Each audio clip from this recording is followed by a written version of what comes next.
most recent project about grief is a series of short animated films, 5 short animated films, and the series is called How to Lose Everything, which is the name of my book. And the first film is an excerpt from the book, and so that's a film that I narrate and co-directed with Becky O'Neill. And then the other 4 films are by other writers and directors and animators, all of whom are Indigenous. And the experience of yet another art form, going from songwriting to nonfiction to the films, to share these stories, it was just yet another possible in. It was another version, another medium of scratching that same kind of itch.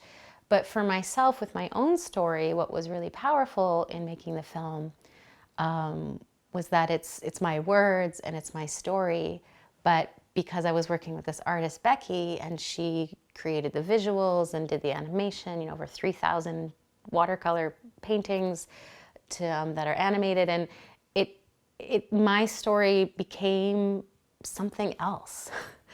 It became a shared load. That's not quite the right word, but this story that has been just mine and that I've been telling on my own terms now became this kind of collaborative work of art.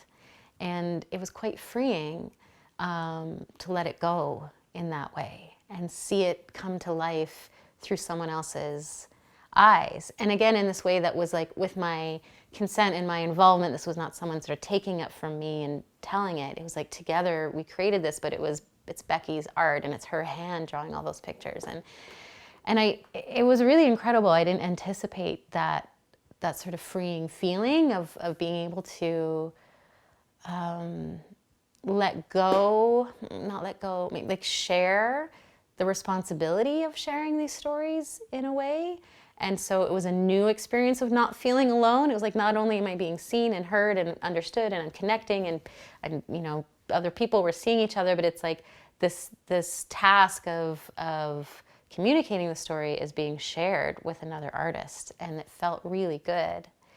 And so that one film grew into this series of 5, and that feeling amplified and expanded because now it was 4 other writers and their personal stories of loss, and 4 other animators and directors, and I was there simply to facilitate and do the paperwork and the scheduling and the funding and help where I could, but like I was there to support. And the kind of work that I've been doing for years, like making art about my grief, I got to like help other people make art about their grief, and it was really fulfilling because I got to give people or be part of other people having that experience that I've had for so long.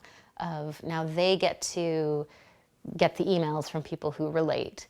They get to see this beautiful work of art come out of their pain, and so doing that with other artists, again, it's something I don't know that I could have done any sooner, because grief, again, it can be kind of be a bit like blinders. You're just like, I don't want to say it's selfish because it's not a negative, but when it's everything around you, it's kind of all you can see for a while, and that makes sense. Of course, it's all you can see, and it takes time for other things to come back into your view. And so I reached a point where of like telling my own story and making these films about, or making work about my story, and like maybe I told it enough. And now I got to like open up space and be part of other people telling their stories, but still doing this work that I feel so passionate about, of making space for grief and making space for loss. But now it's other people's losses and these other works of art.